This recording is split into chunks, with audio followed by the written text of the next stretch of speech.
Welcome to my third vlog about my Ironman journey. Things are getting back to normal around here in terms of my ankle sprain healing and getting back into a regular training schedule, so I'm really happy about that. It's been raining a lot, and a lot, when I say a lot, I mean a lot for Southern California, not a lot for anywhere else. But we just don't have the infrastructure for it, and so there were people actually kayaking down the street today on one of the side streets. So since I've been kind of cooped up, I decided to spend some time researching new places to run, which is kind of indicative of my situation. I can walk out my door and start running, and sometimes I do, but running blows. And so if I can find a place that's pretty to do it, it makes me loathe it like a little bit less while it's happening, which is extremely helpful overall. So here I am, I'm online, I'm looking for these places. I come across a notice that says that hiking and running have been suspended in Rattlesnake Canyon due to graffiti.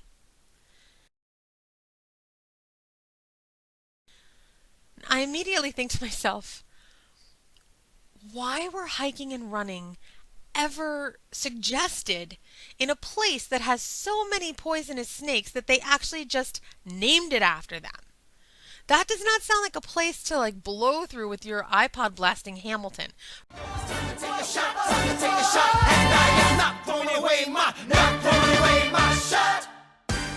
Which brought me to the next question, which is who saw the graffiti?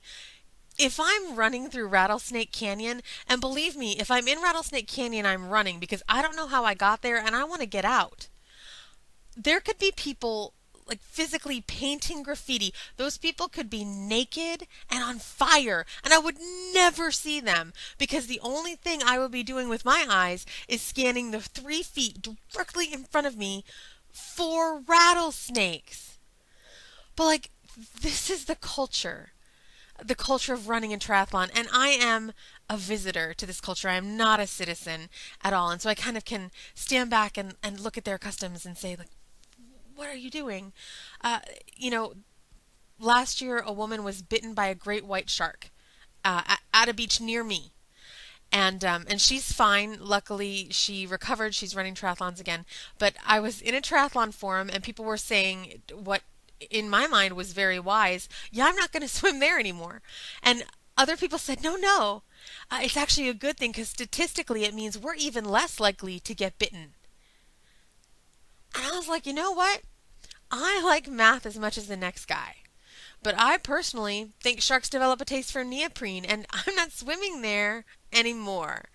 But that's the culture, is this willingness to deal with inconvenience and difficulty, and rattlesnakes and sharks is like part of your workout.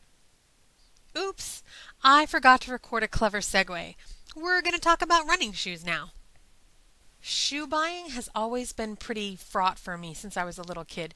The women on my mom's side of the family have progressively shorter and wider feet, such that I'm afraid if I had a daughter, she would end up having just a square with toes for feet. Wide feet, narrow heels. I have duck feet, basically. And so ever since I was a little kid, the choices I had were incredibly limited, and they were usually brown leather and ugly, but in good news, they lasted forever. I can remember a shoe salesman telling me that I should probably just leave the shoes and take the boxes because they'd fit my feet better. And so this has been, my whole life. Finding shoes has been an issue. I can remember when I was a cheerleader, they came up with those, I think they were called Kepa shoes, and you could, they had these little plastic inserts that you could snap into the shoe in your school colors. And so I had to shove my feet into those for cheerleading. So it felt a lot like I was cheering on a bed of nails. When I started to train for the marathon, I went to a proper running shop to get properly fitted for proper shoes.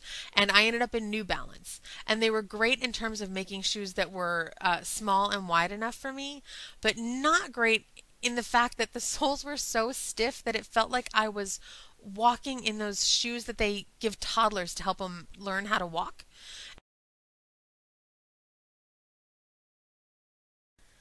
So I went to a different store and got fitted, and they put me in Brooks shoes. And I was so happy. They were so much more flexible, and so running was much more comfortable. I could actually flex my feet and use them properly. So they were great, so great that I sort of ignored the fact that they were pushing my feet to the outsides a little bit, which was uncomfortable and was triggering a chronic issue I have with pain that kind of goes up my from my ankle to my knee, and it was the pain I've had since I was a kid, but it was getting more regular and more intense. And so I was doing some different physical therapy and massage things to manage it.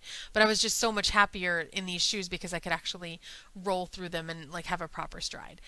And then I was online and I don't even know what I was looking for, but I saw this thing called a snail's pace running shop. And I was like, well, if there was ever a running shop for me, this will be it. And so I did a little research, and they actually have one not too far from my house. So I decided to go and check it out. And they do like a full diagnostic. So they have you run on a treadmill. They've got all different brands of shoes that they carry. And so they seem to really be set up to help people find the perfect shoe. And so I headed up there, and I met Jenny. Not only is Jenny awesome, but behind us you can see part of their gigantic wall of shoes that you have to choose from. And also, hello to my fellow flying rhinos. You can see I'm wearing our team shirt to show the rhino love. It turns out Jenny is an ultra runner. She does ultra marathons. And if you're not familiar with this, an ultra marathon is any distance over the marathon distance of 26.2 miles. And so there are some that are 30 miles. There are also some that are 100 miles or more. And these people are hardcore runners. And I know a lot about ultramarathon because I listen to audiobooks written by ultramarathoners while I run, because it makes me feel better that there are people who do stuff that is worse than what I am doing at that moment. And so I've listened to tons of books about ultra running, so I was like desperate for her to tell me her experiences. She finally divulged that she had won the Los Angeles Crest 100-mile race. She had won it for the women's division, and she brought the trophy, which was amazing. 100 miles, 1,760 football fields. I don't even want to drive that far, let alone run it. It's totally bananas. I have so much respect for people who do ultra running. She was just so supportive and so awesome, had amazing advice for me. Now we've found shoes that I have that are, I think, going to work really, really well. I've taken them out on a few short runs, and they have that flexibility of the sole. I'm able to run without kind of having my feet go to the side, which is amazing and feels much more stable. So I'm happy and excited and hopeful that these will be the shoes that will carry me across the Ironman distance. Not the actual shoes, obviously. Look, I took my new shoes into the nature. Which brings me to a tip. If you are a larger runner, know that whatever they say, however long they say the shoes will last for, they probably won't last that long for you because they're tested on people who have smaller bodies. So I run through my shoes about twice as fast as it suggests that I will, because I'm just heavier than the woman that they're tested with. So that's something to know, because running on worn out shoes can lead to all kinds of injuries and unpleasantness that you definitely want to avoid. Well, that's it for this week. If you like these vlogs, don't forget to subscribe by clicking this button right here, and then you'll make sure that you never miss one. And I'll be back next week with more tales from the triathlon trail. I hope you all have a great week. Bye.